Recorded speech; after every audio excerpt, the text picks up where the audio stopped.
Bonsoir à tous et bienvenue pour ce 31e Behind the Ring. Aujourd'hui, nous sommes ravis d'accueillir Eric Tormos, ex-boxeur de boxe anglaise qui était notamment sélectionné pour les JO de Séoul 88. Il est aujourd'hui l'entraîneur du fameux RSOA, donc le Red Star Olympique Odonien, club historique. Aujourd'hui, il est également beaucoup de boxeurs français font appel à lui pour sa position de cutman. On va essayer de faire retracer un peu ce parcours de ce personnage emblématique de la boxe, apprécié de tous. Je vais faire venir Eric sur le live.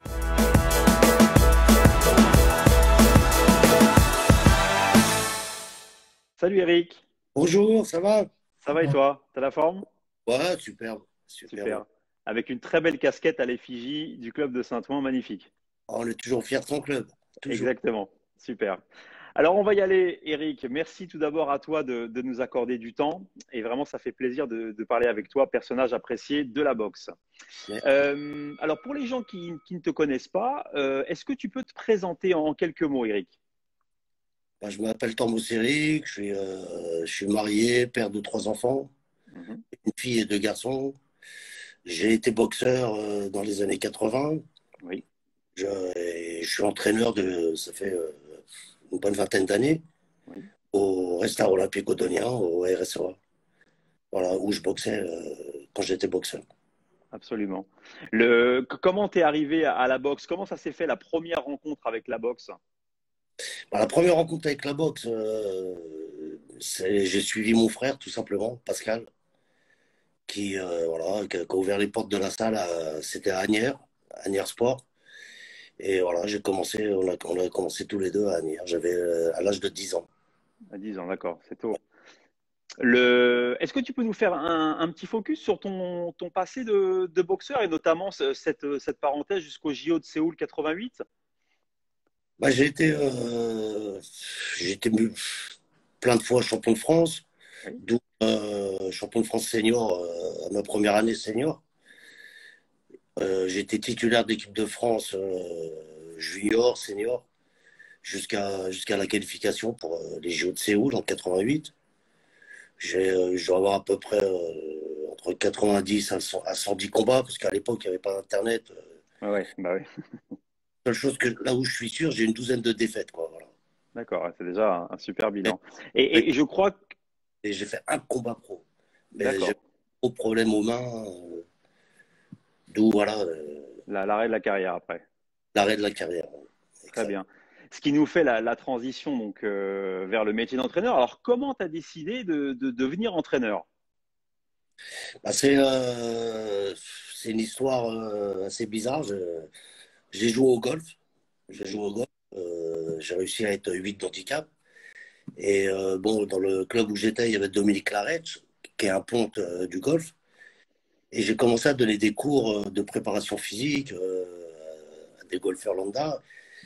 Et lui, il travaille avec beaucoup de pros.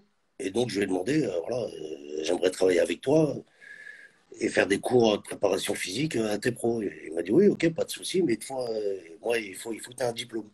oui, Et voilà, diplôme, il fallait que j'aille passer un brevet d'État pour pouvoir travailler avec lui.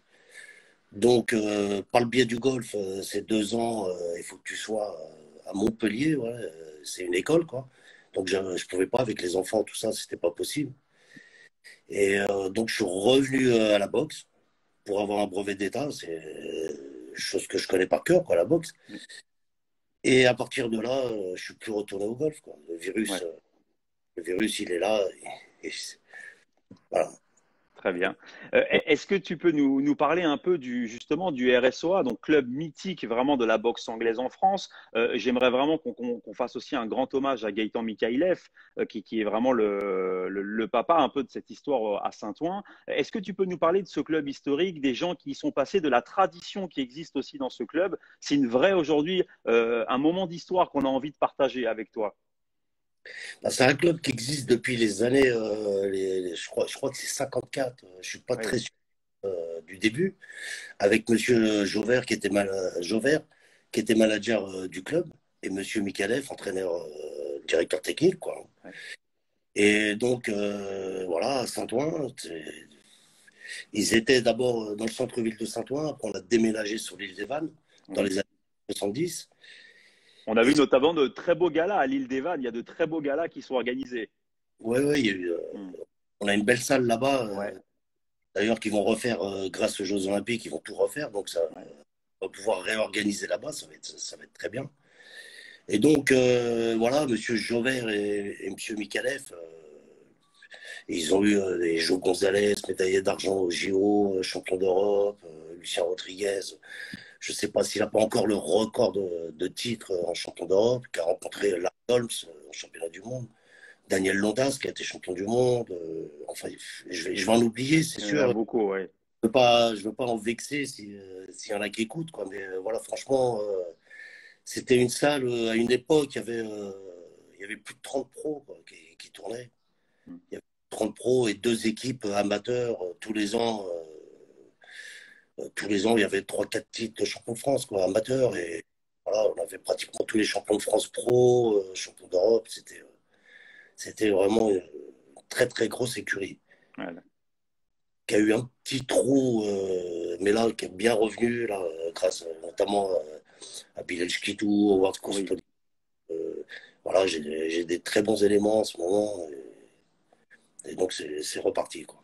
Super. Alors effectivement, tu parles de Bilal Kitou qui est un peu qui fait partie des leaders de cette salle. Je sais que tu entraînes également ton fils, Liad, dans cette équipe. Alors tu me l'as dit au antenne, la relation père-fils et entraîneur-entraîné, c'est pas toujours évident. Mais est-ce que tu peux nous parler un peu de ces deux casquettes et comment tu arrives à jongler de rôles? Ah, franchement, c'est super compliqué, quoi. Moi, tous les boxeurs, voilà, je peux leur crier dessus, ils vont jamais me répondre. Lui, mon fils, donc c'est compliqué, mais Monsieur Hollande, il est quand même assez sérieux. Il est quand même assez sérieux. Là, il a 18 ans, hein, et je l'ai passé pro là, cette année. Donc, il a déjà fait 2 combats pro qu'il a gagnés. Mhm. Et malheureusement, avec le confinement, il en avait 2 autres de prévus qui n'ont pas eu lieu. C'est dommage. Oui. Mais ouais, après, ouais, c'est compliqué le côté affectif quand mon fils est sur le ring. Hmm. On se met des coups, Ah hein. ouais, c'est violent ça. Ouais, ouais. Ça, Ah pour le ouais. coup, le bord du ring, tu peux nous en parler aussi. C'est vrai que de voir son fils au charbon et on a envie de l'aider. Exprime-nous un peu ce sentiment au coin du ring. Ah, j'ai une boule au ventre. C'est déjà la veille, hein, c'est parce que là, en Ouais. pro, on pèse la veille, les boxeurs. Donc déjà, à partir de la veille, la pesée, c'est déjà le combat qui commence, quoi. Donc, on voit l'adversaire, on voit tout Hmm. ce qui. Et ouais, c'est compliqué, c'est un stress immense. Hmm. Immense. Et c'est très dur, mais après, il faut prendre sur soi. Et quand on est dans le coin, il faut essayer de donner les bonnes solutions, les bons conseils. Hmm. Ce que j'essaye de faire, quoi. C'est Ouais. très compliqué. Mais on imagine que oui, toi aussi, tu vas au combat quand il monte sur le ring et effectivement, c'est chacun a son rôle à jouer là-dedans. Ah, c'est clair, hein, chaque coup Hmm. qu'il prend, je les prends, hein. Ah bah ça c'est sûr, j'imagine bien. D'ailleurs pendant le confinement avec ton équipe, alors tout est à l'arrêt, c'est vrai, les organisations, les planifications de gala, vous arrivez quand même à garder le contact pour donner un peu de conseils, un peu de plan d'entraînement? Bah moi, j'ai pris 2 sacs à la salle. Oui. 2 sacs à la salle. Et puis, donc, en bas de chez moi, j'ai un terrain de tennis où je peux accrocher les sacs, quoi. Donc, il y a des barres donc, où je peux accrocher les sacs. On les met à une bonne distance. Et voilà, donc voilà, ils travaillent beaucoup sur du shadow avec haltère, sac, de la course. Et, on a essayé de s'entretenir, quoi, surtout les pros, quoi. Oui, J'entraîne que les pros en ce moment. d'accord. Bon, quand ça va redémarrer, s'ils sont à zéro, ça va être très compliqué, voilà, d'accepter un combat. Donc voilà, on, leur, on leur- on leur donne un petit peu, voilà, on les entretient. Ouais, ouais, c'est normal. Très bien. Avec toutes les difficultés que cela rencontre. Alors, il y a une autre facette dans ton profil, Eric, qui est pas courante, c'est que tu es aussi cutman. Et je le dis avec beaucoup de respect, même en France, reconnu comme la référence hein, dans cette vocation de cutman. Beaucoup de boxeurs français font appel à toi. Ils ont vraiment, c'est très important d'avoir un bon cutman. Déjà, est-ce que tu peux nous expliquer comment tu es arrivé à ce métier de cutman? Moi, je suis arrivé à ce métier dès le jour où j'ai commencé à vouloir travailler avec des pros. Je me suis dit, voilà, quoi, si je travaille avec des pros, il faut connaître le boulot à fond, quoi. Donc, faut vraiment faut savoir soigner, savoir conseiller, savoir soigner, savoir faire les bandages. Vu les problèmes que j'ai eus, moi, ma carrière s'est arrêtée à Ouais. 22 à cause de mes mains. Donc voilà, j'ai vraiment beaucoup travaillé là-dessus. Et je suis arrivé à ce métier grâce à M. Mikalev. Oui. Grâce à M. Mikalev qui a été un très très grand entraîneur, hein, qui vient toujours avec nous à la salle. Hein. Ouais, c'est Il y a cool. 2-3 à la salle, ouais, c'est énorme. Plus de 90 ans, c'est énorme. C'est dingue. Et donc voilà, j'ai appris avec lui. Au début, avec des Cyril Thomas, des Jérôme Thomas, et d'autres, Nathalie Taureau, qui était championne du monde. Enfin, et au départ, bon, j'ai observé, j'ai écouté les conseils de M. Mikalev, et jusqu'au jour où il a commencé à me laisser travailler et me faire confiance, quoi. Et donc, puis après, alors voilà, le cutman, je veux pas décourager les gens, mais Ouais, ça s'apprend pas en peu de temps, quoi. Je veux dire, bien sûr. c'est un travail de longue haleine. Moi, je me suis entraîné, c'est reproduire beaucoup, faire beaucoup de bandages. Donc, même ma femme, elle y est passée à la maison. Ouais, Je vais bandage, voilà. Il faut vraiment. C'est plus on pratique, meilleur on est, quoi. bien sûr. Ouais, ouais. Donc, après, j'ai eu la chance de pouvoir travailler aussi avec des noms de boxe Ouais, français. d'ailleurs, tu peux nous donner quelques noms de gens que tu accompagnes sur le jour J dans les compétitions pour ce travail de cutman? Ouais, bien sûr. Il m'arrive de travailler avec Tony Yoka, avec Souleymane Sissoko. Mhm. Bien sûr, bon, après tous mes boxeurs. Après, ouais, j'ai travaillé aussi avec Atou, Ouais, Zakaria, qu'on a avec reçu. la team, la team Alab. Ils Oui. m'ont fait confiance. D'ailleurs, là où j'ai formé Aziz. Donc maintenant, D'accord. Eh ben, ah, pour information, on les reçoit jeudi, hein, tous ensemble. ouais, bah, c'est génial, c'est génial. C'est une superbe famille, franchement. Ouais, Voilà, ils sont vraiment top. Et voilà, quoi. Puis ça aussi, c'est un plaisir de donner son savoir, quoi. ouais. Et puis Voilà. je sais aussi que les gens apprécient beaucoup travailler avec toi. Moi, j'entends beaucoup d'anecdotes de gens qui disent que c'est rassurant de t'avoir dans le coin. Comment tu réagis à ce genre de compliments qu'on peut te faire? Parce que c'est vrai qu'aujourd'hui, tu as une vraie part à jouer dans la réussite des boxeurs avec ce rôle. Bah, un cutman, il peut sauver un combat, quoi. Ouais, Un cutman peut sauver un combat s'il y a une ouverture à l'arcade, un nez qui est déplacé, n'importe quoi, tout ça. Bon, voilà. Je sais le faire, donc ils me font confiance et je les rassure. Même étant entraîneur chevronné, parce que bon, j'ai quand même été entraîneur national de oui, 2013. J'ai fait les Jeux Olympiques de Londres. Hein. Malheureusement, on n'a pas eu les faveurs des juges, mm, avec Oubali et Vastine. bah oui, Sinon je pense qu'on aurait eu 2 médailles, mais bon, c'est l'histoire, c'est la vie, c'est comme c'est la ça. vie. Ouais. Et voilà, quoi. Donc, avec toute cette expérience, aussi bien, bah, tu pourras poser la question à la famille Alab. Hein, et Bien sûr, absolument, on en parlera. Ouais, ouais, on fera le ils lien. vont m'avoir dans le coin, même pour des fois, voilà, tiens, j'aimerais demander-lui qu'il fasse ça, voilà, des petits conseils, les calmer parce qu'ils sont très sanguins. Ouais, ouais.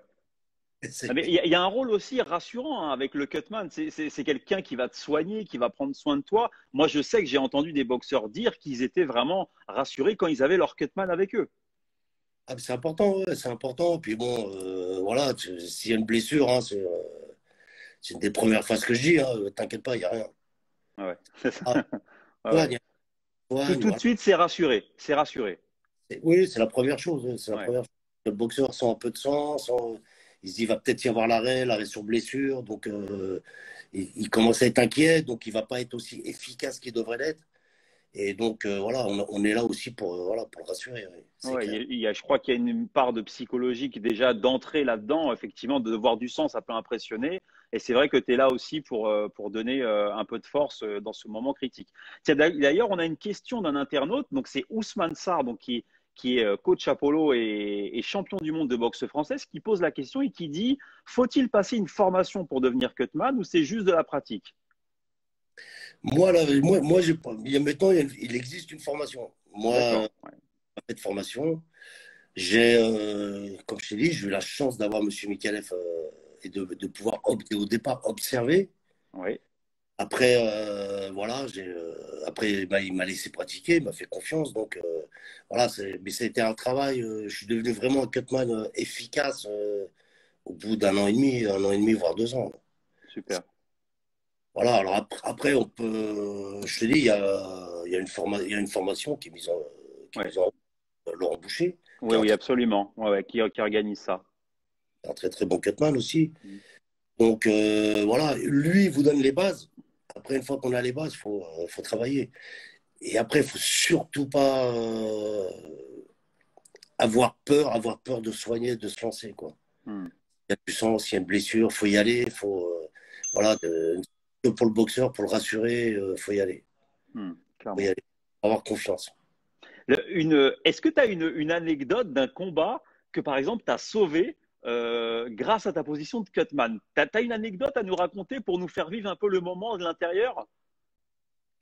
Bah, ouais, mais alors après,